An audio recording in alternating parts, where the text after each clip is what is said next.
What does simple farming wisdom have to do with faith? Well, the answer is everything. Most modern Christians expect instant results from minimal effort. But the Bible uses farming language to teach us something that we've forgotten in our fast-paced world. Paul says in 2 Corinthians chapter 9, verse 6, "Remember this, a farmer who plants only a few seeds will get a small crop, but the one who plants generously will get a generous crop." And later in verse 10 he writes, "God is the one who provides seed for the farmer and then bread to eat. In the same way, he will provide and increase your resources and then produce a great harvest of generosity in you." This devotional will help you rediscover the patient, persistent, generous rhythm of kingdom living. Because here's the reality. You're planting seeds every single day. But what kind of harvest are you expecting? Let's start with the most obvious truth. You reap what you sow. Paul says it again in Galatians chapter 6, verses 7 to 9. "Don't be misled.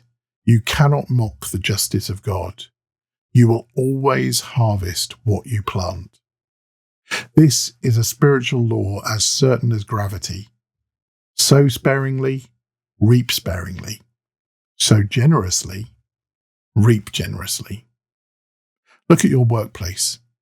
If you sow kindness and integrity, you'll reap trust and influence. At home, if you sow love and patience, you'll reap strong relationships. In your neighborhood, if you sow service and generosity, you'll reap community and impact.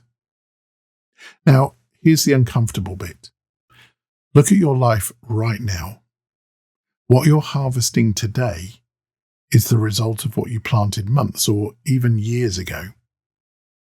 So, what are you sowing today that you'll harvest tomorrow?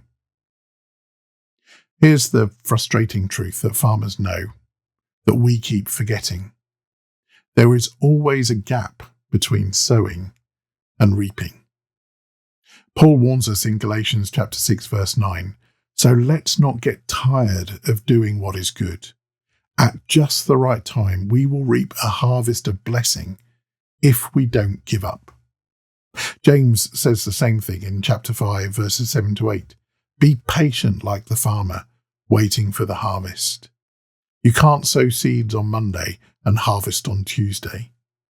You pray for that colleague for months before they ask you about your faith. You serve your neighbour faithfully before they trust you enough to share their struggles. You give generously this year and see the fruit 5 years later." Most people quit between sowing and reaping because nothing visible is happening. But underneath, God is working. So, if waiting is hard, how do we keep going? Here's the good news. God provides the seed and increases the growth.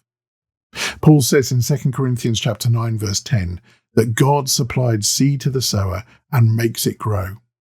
And in 1 Corinthians chapter 3, verses 6 and 7, Paul reminds us, "I planted the seed in your hearts, and Apollos watered it, but it was God who made it grow."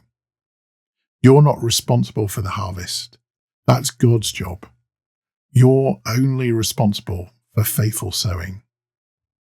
At work, witness faithfully, but trust God for the response.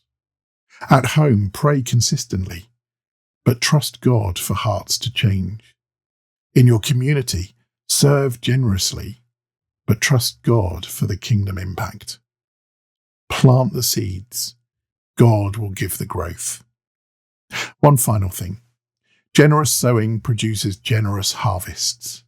If you want a great harvest in your relationships, in spiritual fruit, in kingdom impact, then you need to sow generously. So this week, sow generously. Give your time generously to someone who needs it. Give your money generously to kingdom work. Give your energy generously to serving others. And then wait patiently for God to bring the harvest. Farmers know 3 things Christians keep forgetting. You reap what you sow. There's always a gap between sowing and reaping, and generous sowing produces generous harvests. So this week, identify one area where you've been sowing sparingly. Maybe it's prayer, maybe it's service, maybe it's generosity, maybe it's witness. Commit to sowing generously instead. Then be patient, trust God, and wait for the harvests that's coming.